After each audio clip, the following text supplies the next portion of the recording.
Good morning, students. Today we are going to read about the chapter of history, Nazism and Rise of Hitler, part 3. Here we will read about the Weimar Republic.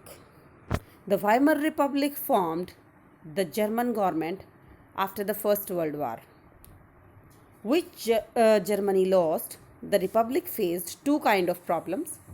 First, economic crisis. The war had been very costly for all concerned.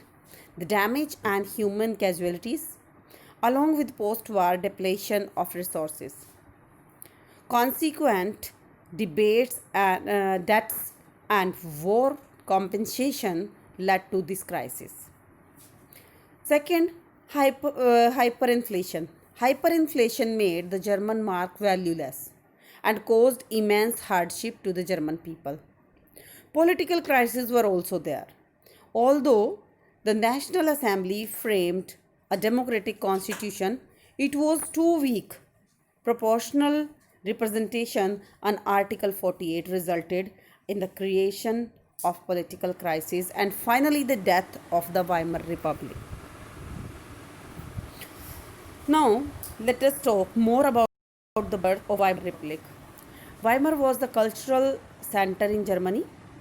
Germany fought First World War against allies. Germany was able to occupy France, Belgium, but allies were joined by US in 1917 and thus allies won and Germans were defeated.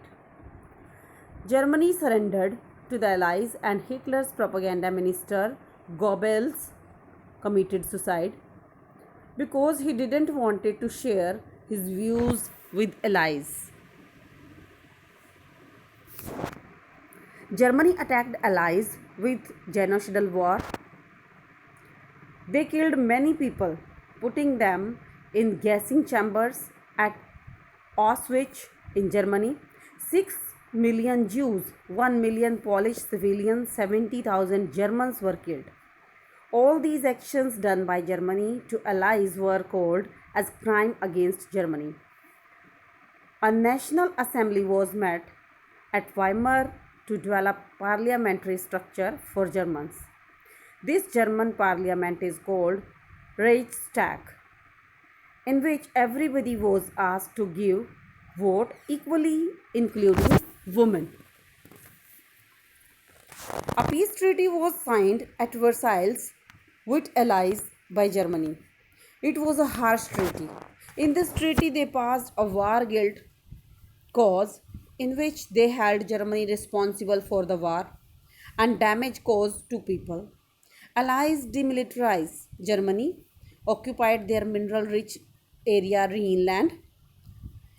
It is because of this treaty Germany lost its overseas colonies, 13% of its territories, to France, Poland, and Denmark. Thank you. Next, we will read in our next module.